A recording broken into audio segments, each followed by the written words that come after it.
Hi everybody. Right, we're going to start now. So I come with a number of different hats on.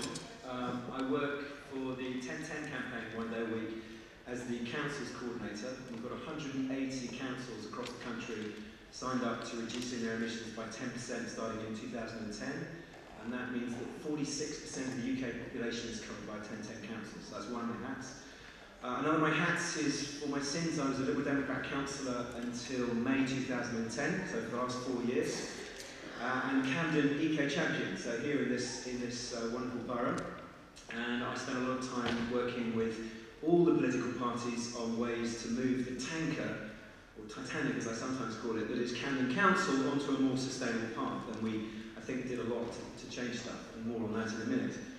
I run a little climate change and peak oil consultancy, which is basically a vehicle for doing workshops and conferences on the passive house standard, which is about creating buildings that are so energy efficient you don't need central heating or air conditioning. They've been doing it for more than 20 years in Germany. It beggars belief that we can't yet do it in the UK. And I've also just written this book called Communities, Councils and Carbon, What We Can Do If Governments Won't, which feels like a very apposite title right at the moment as government tries to pull back from all areas of life. What I'd like to do today, I'd like to talk about 4 policies that have, in theory, a really positive side to them, but are, in fact, double-edged swords. Then I want to pull out 4 things from the book that local government, in combination with community groups like transition initiatives, can get on and do, and they are unremittingly positive. And then I want to cast a crystal eye over the self-styled greenest government ever, which I am watching very, very carefully as an extremely green Liberal Democrat for the moment. So, you, I'm sure in this room will have seen that there is some reasonably good news from Japan this week on the biodiversity deal that the United Nations have come up with, which does extend natural habitats, both marine habitats and on-land habitats, for some of those species that have been losing out over the last 150 years and much more so in recent years. So that's sort of good news, but of course set that against what the British government has just announced, which the previous speaker alluded to, the privatisation of our forests. Now how on earth could that possibly be a good thing for biodiversity? And if that happens, well, I should leave the Liberal Democrats, that's absolutely certain. It's just unbelievable. Second thing, the Green Deal, which was started under the previous administration, and I spent a lot of time lobbying for this idea that local authorities could lend people money to put in this the solid wall insulation, the triple glazing, heat recovery, ventilation, all that stuff that's going to get us above 80% reduction in carbon emissions coming from housing. And I think there is potentially quite a lot of positives around the Green Deal. Unfortunately, it doesn't look as though it's going to come in until 2012, 2013 now. It looks as though instead of it being supplied by local government, the loans, it looks as though it's going to be supplied by the likes of Tesco, which doesn't seem to me to be the answer. I mean, if doing it through the energy companies, which is what the previous government wanted to do, was like feeding your grandmother to the wolf, asking Tesco to do it just seems to me like feeding your entire family to a pack of wolves. So that doesn't seem to me to be terribly hopeful. There's also an enormous amount of training to do to the British building trade, because here's the thing, at the moment, if you ask somebody to come round and put insulation, triple glazing into your house, you're quite likely to end up with a house full of holes, because there are very few builders in Britain, unfortunately, that are trained well enough to be able to do the work, which is something that's got to be turned around, and I haven't heard anything yet coming out of government about the amount of training that's needed for the British building trade. There's no clear route map for the Green Deal thus far. Now, I'm director of the UK Passive House Conference, which is a biannual conference to talk about the Passive House Standard and how we can bring it to the UK to build these incredibly energy efficient buildings, of which there are thousands and thousands on the continent and about 50 in the UK, and they all were built in the last, all retrofitted in the last year. There is no clear route map that shows people what to do. Now, the evidence from British low energy housing is that measured outcome almost never is almost never what is predicted.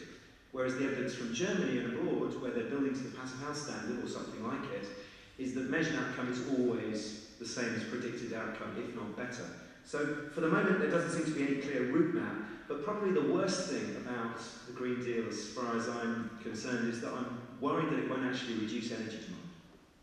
I'm worried we'll end up asking householders to borrow £10,000 from Tesco to put in a bunch of bits and pieces that will be full of holes that won't actually reduce energy demand, and actually the householders may well take an extra flight and go to Barbados or whatever with the energy bill savings. So there's huge holes in it that need to be flagged up early before they do something really stupid.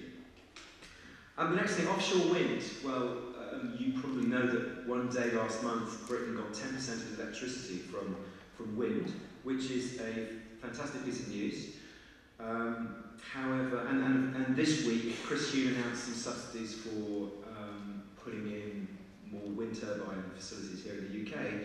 Perhaps a little late for the Isle of Wight Vestas plant that was asking so much from the last government, and that fell on deaf ears. But perhaps at least there's something going. But at the same time, we hear this week that onshore wind is even more stuff than we previously thought, because something like 3 out of 4 of all onshore wind applications are stuck in the planning system.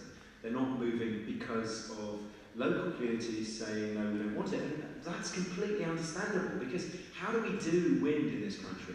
By and large, what we do is we say, hey, npower, come and plonk 100 wind turbines behind my back garden. And lo and behold, the local community get upset.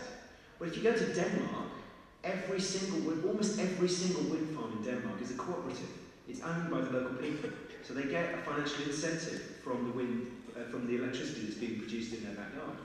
Doesn't happen here, so we get upset about it. It's not surprising, really. We've completely blown it on onshore wind, if you'll pardon the expression. Carbon capture. Carbon capture sounds great because we've got a North Sea oil industry and we've got all those holes that we can plug with carbon dioxide. Only one of the problems is it doesn't yet work. It's only been shown to work in very small test facilities, but at least the previous government started the idea of doing a full-scale trial, and this government's continuing it. My worry is, what happens if it doesn't work? What's the plan B? And it doesn't seem to me like there is a very good plan B, because the plan B of this government, however they fudge it, is to let nuclear power try to pick up the slack. And that is, I haven't got time to talk about why nuclear power is such a bad idea and isn't going to plug the gap. It's not going to come for 2015 when the energy gap starts, no chance. It's not about reducing energy demand, which is what we need to do. It's not about decentralised energy, because who the hell is going to want to take the heat that a nuclear power plant produces and pump it into their home? Nobody wants to live that close to a nuclear power station. There are countless reasons why it's a disaster, and why the fudge that government have put in place at the moment, no public subsidy, I don't think bears up to any scrutiny whatsoever. Because can you see private companies putting £90 billion in decommissioning fund up front? I don't think so. So it doesn't seem to me that there is a plan B. 4 things now in the couple of minutes left to me that are in my book that I think are unremittingly positive, and that councils, local government and community groups can get on and try and do, because government is not quite hitting the sweet spot. One is anaerobic digestion. Camden is running 20 vehicles of its municipal fleet on biogas made from food waste, which is a triple win because it's waste, it's 80% fewer carbon emissions than diesel, and there are no air quality issues. Because I don't know if you know, but diesel is much worse than just getting into your lungs and causing asthma and stuff.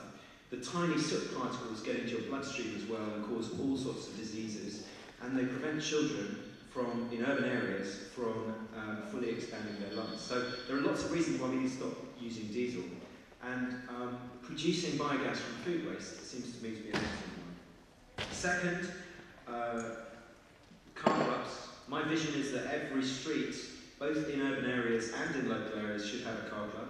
There isn't enough biogas to fuel the 800 million private cars in the world, but there is probably enough biogas from food waste to fuel municipal fleets, maybe some local businesses, and a car club on every street corner. So that's my vision for transport in the near future. Then planning. In Canada, what we did is we completely transformed the planning system. with at least one councillor who was in Camden with me at the time, Penny Abraham. We took the planning system and we turned it upside down. We, first of all, trained the planners to understand what a green roof was, what the Passive House standard was, what grey water recycling was, what all those things were, and we pushed for them politically. So every time a developer came to planning committee, we would say, okay, that needs a green roof, that needs at least 20% on-site renewables, that needs grey water recycling, and the planners, because they suddenly understood what we were talking about, were able to say, well, no choice, you've got to do it, Mr. Developer. So planning is an incredibly powerful force. And finally, food growing.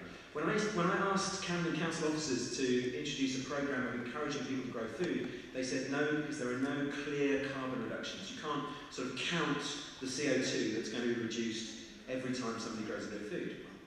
Of course, you can if you do it quite carefully, but well, the thing for me is that food growing is the key to everything else. You know, if you get somebody to start growing food, you get them to start touching the essence of what it is to be a human being and connecting with nature. And that for me is why it's so important to grow food.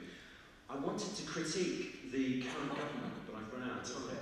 Hands up in the air, who wants to hear a Liberal Democrat former councillor critique? George, I'm really sorry, I want to keep going. I better keep going.